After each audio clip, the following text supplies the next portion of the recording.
Banking जितनी भी सेवाएं हैं सभी महत्वपूर्ण हैं, लेकिन आज के मॉडर्न युग में मेरे हिसाब से सबसे ज़्यादा यूजफुल हम लोग के लिए है इलेक्ट्रॉनिक बैंकिंग सेवाएं। कौन सी सेवाएं? इलेक्ट्रॉनिक बैंकिंग सेवाएं। बोलेंगे हम इसको ई बैंकिंग, शॉर्ट में क्या बोलते हैं? ई बैंकिंग। आज देखते हैं कि हमें बैंकिंग ट्रांजैक्शंस के लिए बैंक नहीं जाना पड़ता है। इलेक्ट्रॉनिक्स मतलब क्या?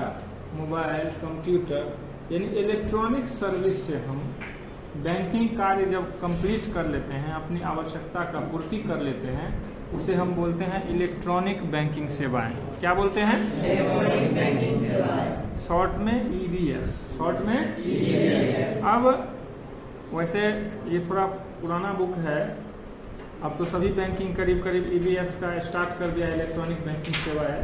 यहाँ तक कि पोस्ट ऑफिस भी अब स्टार्ट कर दिया है। लेकिन स्टार्टिंग में ICICI bank, IDBI bank, state bank of India और भी कुछ फेडरल बैंक, सब सेलेक्टेड बैंक था जिसने इलेक्ट्रॉनिक बैंकिंग सेवा का स्टार्ट किया था। लेकिन जब उससे कस्टमर्स बनने लगे, अब सेवा चलने लगा, खास करके जब हमारे पास इंटरनेट सर्विस अच्छा हो गया 2014-15 के बाद से, जियो जो आया था, उससे पहले इंटरनेट बहुत महंगा था तो यूज़ नहीं हो पाता था, अब सस्ता हो गया तो यूज होता है।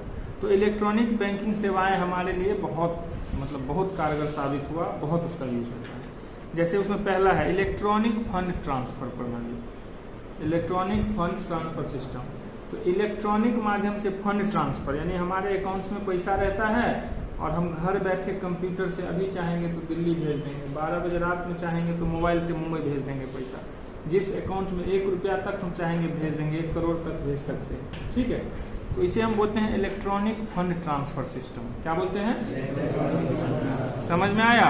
इलेक्ट्रॉनिक फंड यानी फंड मतलब पैसा जो हमारे कोष होता है अकाउंट में, उसको हम कहीं ट्रांसफर कर सकते हैं मोबाइल से, कंप्यूटर से, उसे बोलते हैं इलेक्ट्रॉनिक फंड ट्रांसफर। ठीक है, फुल फॉर्म क्या होता है? EFT। क्या होता है? EFT। चलिए, इसके बाद दूसरा है स्वचालित टेलर मशीन, इंग्लिश में बोलते हैं ऑटोमेटिक टेलर मशीन। क्या बोलेंगे? शॉर्ट में क्या बोलते हैं? ATM। तो ATM मुझे नहीं लगता है किसी को परिचय देने का जरूरत है। ATM एक कार्ड होता है जो बैंक हमें देती है। यह कार्ड के माध्यम से हमारे सेविंग अकाउंट्स या किसी भी अकाउंट्स में जब पैसा रहता है तो ATM सेंटर से जा करके उसका जो पासवर्ड होता है, सबसे पहले ATM पंच करते हैं, इसके बाद उसका जो पासवर्ड होता है डाल करके हम पैसा निकाल सकते हैं। ये ना होता है जी? ठीक है, चलिए, दूसरा हो गया ऑटोमेटिक टेलर मशीन। तीसरा डेबिट कार्ड। डेबिट कार्ड तीसरा क्या है? इसको बोलते हैं DC। क्या बोलते हैं? DC। Debit card.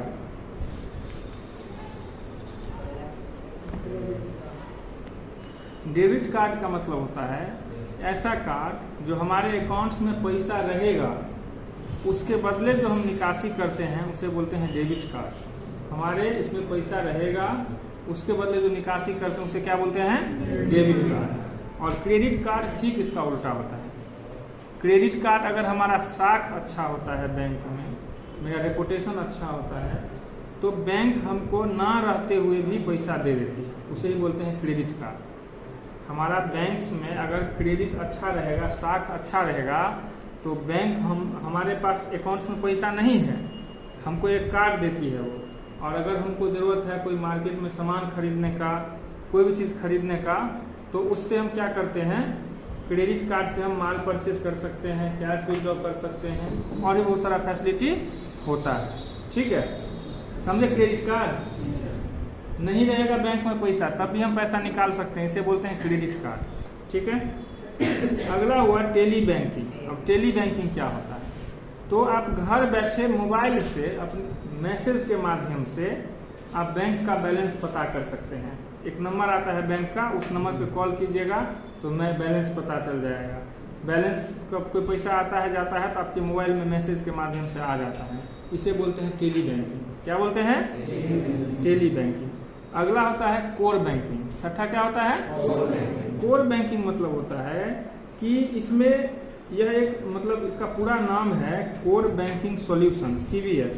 ठीक है, बैंकिंग की यह पद्धति है, इसमें जितना बैंक रहता है ना, अलग अलग ब्रांच, उस ब्रांच का एक कोर बैंकिंग कोर मेंबर होता है, जिसके माध्यम से हम दूसरे ब्रांच या कहीं भी जाकर के ट्रांजैक्शन कर सकते हैं। इसे बोलते हैं हम कोर बैंकिंग।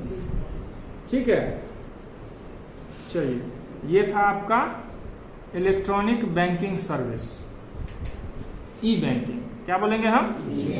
कोई दिक्कत नहीं समझने में? ओके।